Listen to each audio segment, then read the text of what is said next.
পুকুরের মাছ দুটো বেশ বড়।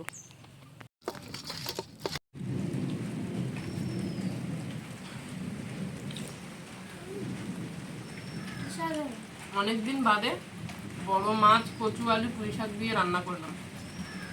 যা সুন্দর খেতে হয়েছে।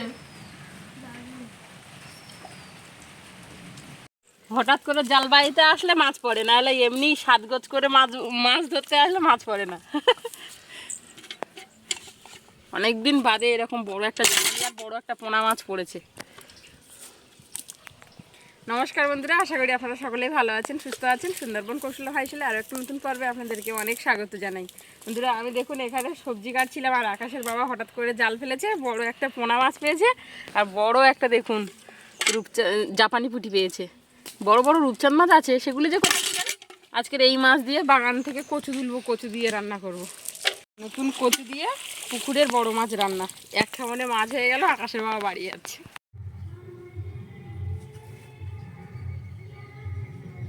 মাছ নিয়ে বসে পড়েছি, আর দেখুন বাগান থেকে কচু তুলে ধুয়ে পরিষ্কার করে নিয়ে এসেছি।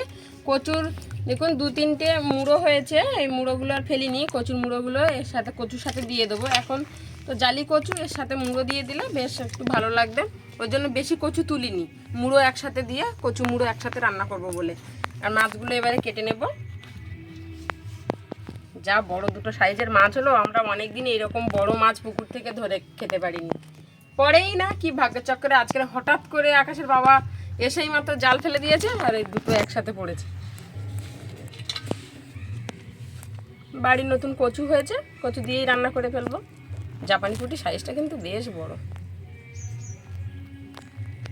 কোথায় আছে বন্ধুরা পুঁই দিয়ে রুই? তো পুঁই শাক নিয়ে নিয়েছি। আজকের তো হঠাৎ এত বড় বড় দুটো মাছ পড়লো, পুঁই শাক দেবো একটু কচুতে, বেশ ভালো লাগবে। অনেকদিন কিন্তু কচু দিয়ে পুঁই শাক খাওয়াই হয় না। বড় মাছ হয়েছে, আজকের একটু এভাবেই রান্না করব। আপনারা প্লিজ প্রথম থেকে শেষ পর্যন্ত দেখতে থাকবেন, আশা করি ভালো লাগবে। তো চলুন আমার সাথে থাকুন, ছোট্ট চ্যানেলটাকে একটু সাপোর্ট করুন। একটু ছাই নিয়ে নিয়েছি, ছাই ছাড়া আমি না মাছ কাটতে পারি না, হাতটা যেন স্লিপ করে। এবারে ফটাফট কাটতে পারো।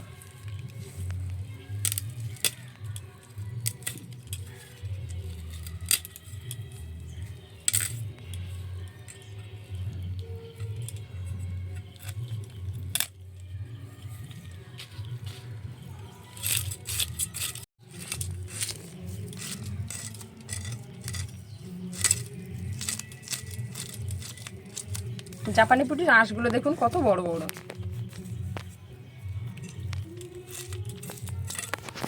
জাপানি পুঁটিটা বেশ বড়ই আছে, তার আঁশ দেখলে বোঝা যায়।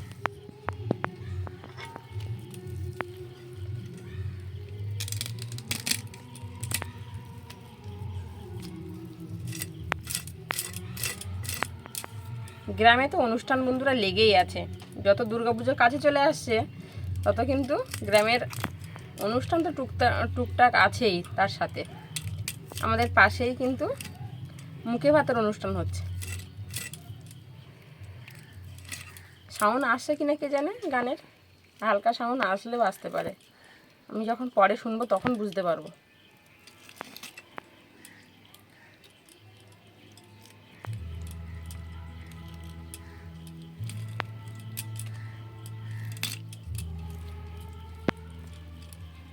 মাথাটা কেটে নিচ্ছি, বড় বড় পিস করব।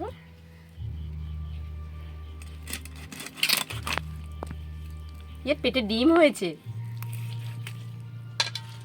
এই যে দেখুন কত খাবার খেয়েছে, বাপরে।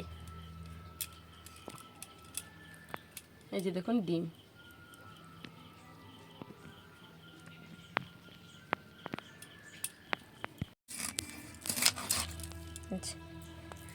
বড় বড় পিস করেছি।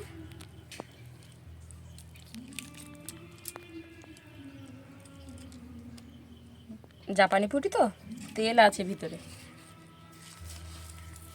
মাছে তেল হলে সেই মাছ খেতে বেশ ভালো লাগে।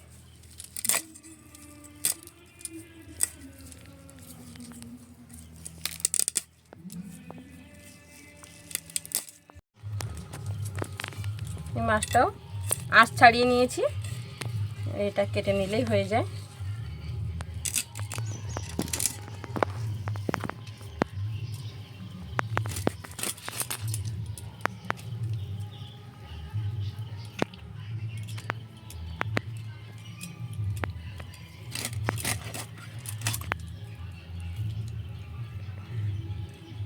এরও পেটে ডিম আছে, এই যে দেখুন এর ডিমের আস্তরণটা পড়েছে।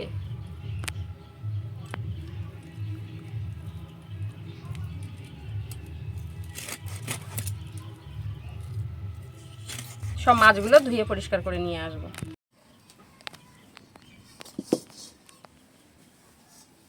নুন জ্বালিয়ে কড়াটা বসিয়ে নিলাম, এবার মাছগুলো তুলে নেব।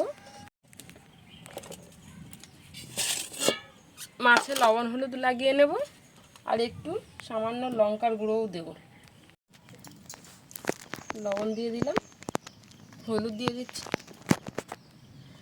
আর একটু সামান্য লঙ্কার গুঁড়োও দিয়ে দেব।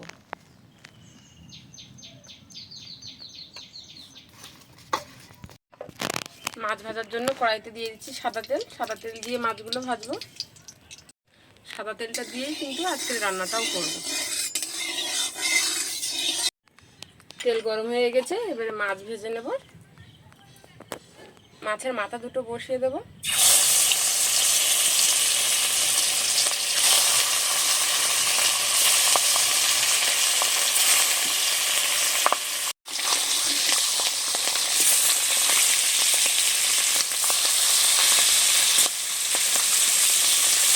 সুন্দর করে ভেজে নেব।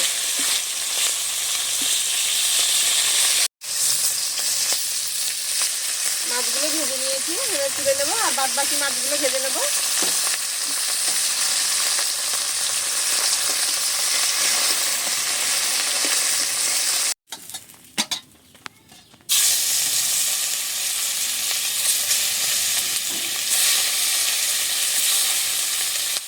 মাছগুলো সব ভাজা হয়ে গেছে, তুলে নিচ্ছি। মাছ ভাজা তুলে নিয়েছি, কড়াইতে সাদা তেল দিয়ে দিচ্ছি। শুকনো লঙ্কা দিয়ে দেবো তেলে, দুটো তিনটে শুকনো লঙ্কা দিচ্ছি, আর দিয়ে দেবো একটু 5 ফোঁটন। পেঁয়াজ কুচি দিয়ে দিচ্ছি।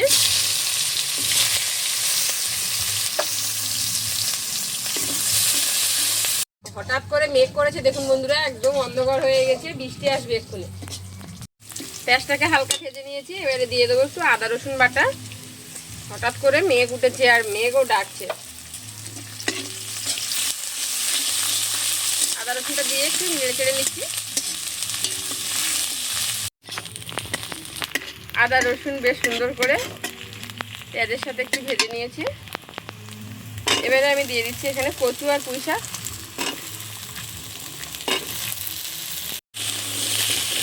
সব কিছু খুব ভালোভাবে মশলার সাথে মিশিয়ে নিচ্ছি।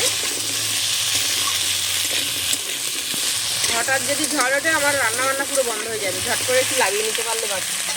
পরিমাণ মতো লবণ হলুদ দিয়ে দেবো। লবণ দিচ্ছি স্বাদ মতো, হলুদ, সামান্য একটু জল দিয়ে ঢেকে রাখবো। ঢাকাটা খুলে নিচ্ছি। যা মেঘ করেছে পুরো অন্ধকার হয়ে আছে। চেড়ে বেশ সুন্দর করে কষে নেব। একটু কষে নিয়েছি, এবারে আমি এখানে লঙ্কার গুঁড়ো দিয়ে দেবো। যেহেতু আমি আগে লঙ্কার গুঁড়ো দিইনি, তলায় লেগে যাবে বলে লঙ্কার গুঁড়ো দিয়ে দিচ্ছি। লঙ্কার গুঁড়োটা দিয়ে আমি আরও একটু নেড়ে চেড়ে নেব। লঙ্কার গুঁড়োটা দিয়ে বেশ সুন্দর করে একটু কষে নিয়েছি, এবারে পরিমাণ মতো জল দিয়ে দেবো।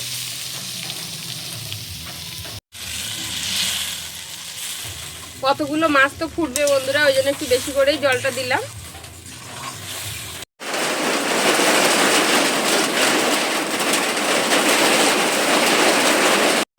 হঠাৎ বন্ধুরা বৃষ্টি শুরু হয়ে গেছে, টিনের চাল তো, আর আপনারা কথা শুনতে পাবেন না। ঢাকা দিয়ে তরকারিটা ফুটিয়ে নিয়েছি, এবারে মাছগুলো দিয়ে দেবো।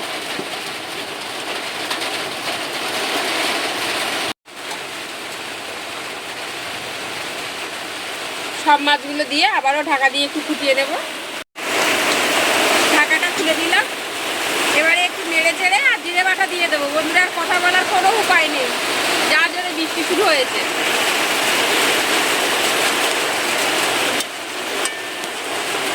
জিরে বাটা দিয়ে দেবো।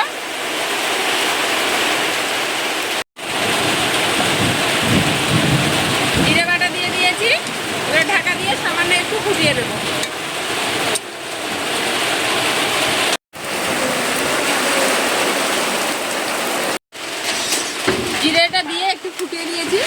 তুলে নিয়েছি, নেড়ে চেড়ে লাগিয়ে নেবো বন্ধুরা। ভীষণ ধরনের বৃষ্টি শুরু হয়েছে, এখানে আর বসা যাবে না, পুরো চতুর্দিকে ভিজে যাচ্ছে। এইবার ঝাঁটুনি দিয়ে দেখুন জল তুলে দিচ্ছে রান্নাঘরে।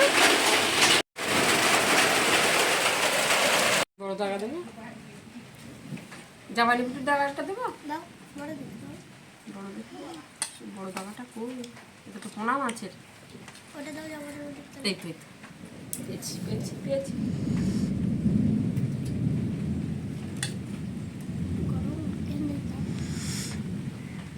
পুঁই শাক দেবো না তোমার? না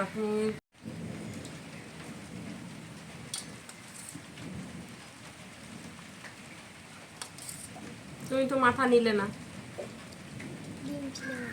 মাথা বাবার দিলাম।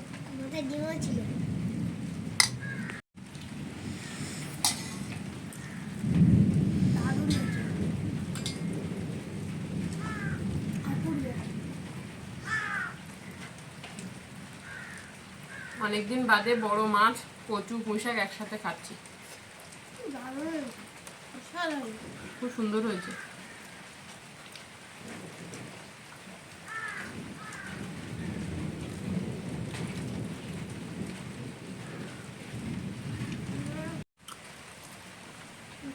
আপনারা এইভাবে বাড়িতে বানিয়ে না খেলে বুঝতে পারবেন। খুব সুন্দর হয়েছে। তো বন্ধুরা, আজকের খাওয়া দাওয়া পর্ব রান্না বান্না আপনাদের কেমন লাগলো প্লিজ কিন্তু কমেন্ট করে জানাবেন। ভালো লাগলে চ্যানেলটা সাবস্ক্রাইব করবেন, লাইক করবেন, শেয়ার করবেন, ডেইলি কৌশল হাসিল দেখতে থাকবেন। আজকের এই পর্যন্ত, দেখা হচ্ছে আগামী নতুন পর্বে। ততক্ষণ আপনারা ভালো থাকবেন, সুস্থ থাকবেন, সাবধানে থাকবেন। আর এতক্ষণ সাথে থাকার জন্য অসংখ্য ধন্যবাদ। কচুর ঝোলটা বেশ সুন্দর হয়েছে।